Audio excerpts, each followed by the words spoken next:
Welcome back to Eye on the Bay. I'm Brian Hackney. And remember at the beginning of the show, we asked you what Kraft Foods, Ghirardelli chocolate, and Eggo waffles had in common. You know what it is?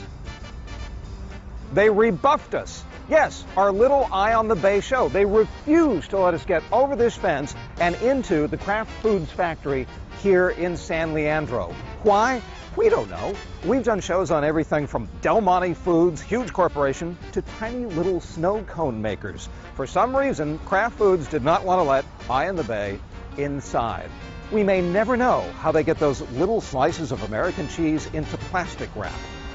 But one thing that we do know is that there is a mammoth Bay Area bakery that said, yes, come on in, have a look. And their company, as well as their dough, is on the rise. You're a factory, right? No, we're a bakery. Tom Frainier insists this gigantic facility in Alameda is just a bake shop. How much do you bake? We do 170,000 loaves of bread a week and 30,000 pastry a week. It's not a factory. No, it's a bakery. As you can see from walking around, it's a very handmade process. We do have machines that help us, but it's still a very hands-on experience. Be honest with me, do I look as goofy as I think I look with this hairnet and beard net?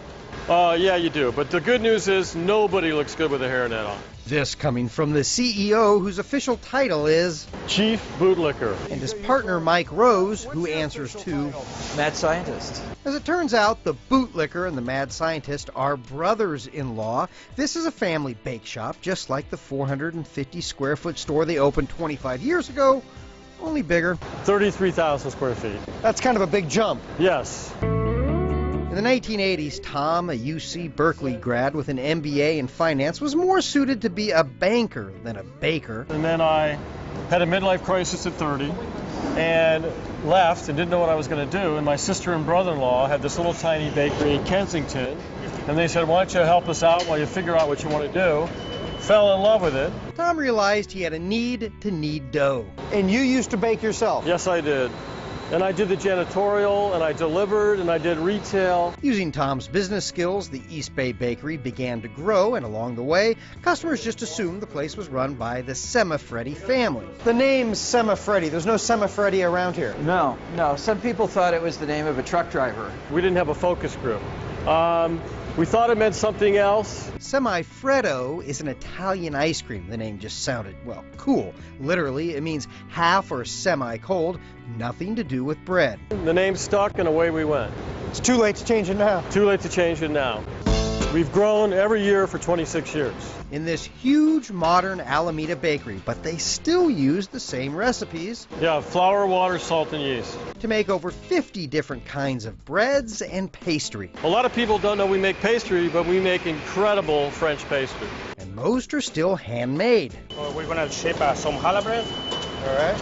Like that? Yes.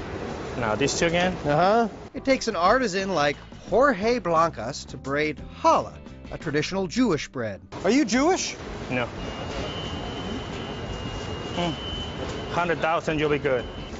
Holla. And Tom is loyal to his employees, hence the title. It's a constant reminder to me that I'm here to serve everybody. And Semifreddi's is still family-owned. Over the years, in fact, I got one on my voicemail right now, we have people that want to buy the business from us, but the bootlicker is going to leave this bakery with his boots on. Everyone has a grand exit strategy. What's yours? death. Whatever happened to that as an exit strategy? We're committed to the long term, we're committed to our employees, and we love what we do.